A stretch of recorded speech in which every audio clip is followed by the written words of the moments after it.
This video is brought to you by Loot Crate. Head today to lootcrate.com/reviewtechusa and enter the code RTU to save 10% on any subscription plan. Skip it up and that up. So we all know that China is loosening their restrictions on gaming. The Xbox One and PS4 are due out there relatively soon. They're letting consoles into the country. And yeah, things are still going to be heavily regulated and censored, but it's a small step in the right direction. But just as good things are happening in China, and this could have happened anywhere else in the world too, so a couple or someone has to do something that is absolutely ridiculous to make progress stop and make things go 10 steps back. So what am I talking about? Well, a couple in China decided to sell their 2 children to child traffickers so they would have money for their free-to-play online games for microtransactions. I shit you not, this is the story. The couple in question is described as young and unwed, and in a jailhouse interview, the mother described her quote-unquote plight. Neither child was a planned pregnancy, and the father had no intention of supporting them. The first child was sold to traffickers from Fujian. According to the report, when they sold the second, the baby's paternal grandfather turned them in. Why did it take till the second child to turn them in? Did he not know about the first one? Or was it like, oh, you could sell off one child, but if you sell off 2, that's crossing the line? That just struck me as weird. But anyway, this is what they said about the father.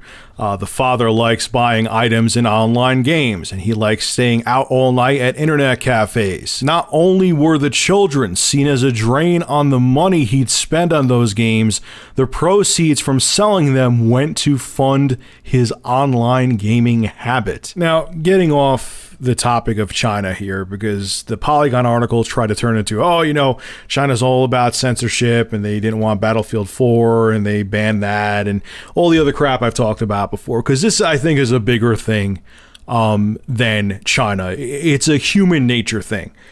We're very emotional creatures, and when something bad happens, we instantly want to find a remedy to it.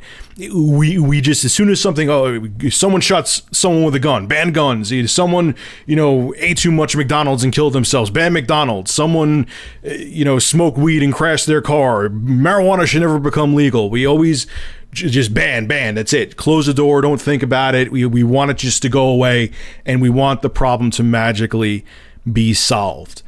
But nothing can do that. What people have to realize is there's always going to be extremes of everything. Some people could drink socially and have a couple drinks. Other people can't do that. They become alcoholics. Some people can have 2 cups of coffee and be fine for the day. Some other people, like I'll have a link to a video from Secular Talk below in the description. There was an 18-year-old kid who overdosed on caffeine. You have to, he popped caffeine pills, but that's the equivalent of drinking 42 cups of coffee. Okay? Now, obviously, I'm sure this is going to raise eyebrows in China, but to the people who are now going to question this in China, I ask you this, or the people in America who hate video games, because we sure as shit know they're out there. Should we ban caffeine because an 18-year-old kid decided to pop a whole bunch of caffeine pills and overdose on them? Should we ban coffee? You wouldn't do that. But you would but everyone's all skittish about video games because it's still this newfangled thing that people who are one generation older than me can't wrap their heads around. It's foreign, it's different to them. So instead of understanding it, when they see a story like this, oh, it has to be bad, just ban it. Let me ask you, newsflash to all the people who look at video games in a negative light. How many people do you think are out there selling their children to child traffickers to get extra money so they could do more online transactions in their free-to-play games? Not that many. Just like the other story I did where there was a guy who suffocated his kid so he can continue playing video games. There's always going to be that one person with anything, whether it be alcohol, food, video games, drugs, that's gonna take it too goddamn far. It doesn't mean that we should ban everything because there's a handful of idiots that take things to extremes out there. If we think in that mindset, which unfortunately a lot of people do, because like I said, people get emotional and they instantly want to drop the ban hammer, we would have to ban everything. Which, please, don't tempt the governments around the world to do that. They already want to already.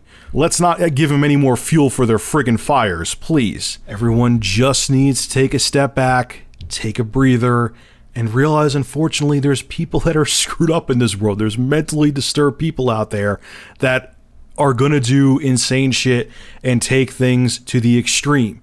You can't over-regulate things for the handful of people that are way too impulsive and can't control themselves. There's nothing, no amount of laws that can be passed, no amount of things that can be banned that's going to stop people from doing horrible things or becoming addicted to things. You just have to accept that no matter what rules or regulations are in place, people are going to lose their minds no matter what. You just have to deal with it. That's life. All right, folks, make sure to rate, comment, favorite, and subscribe. And as always, thank you for supporting Review Tech USA. Have a good one.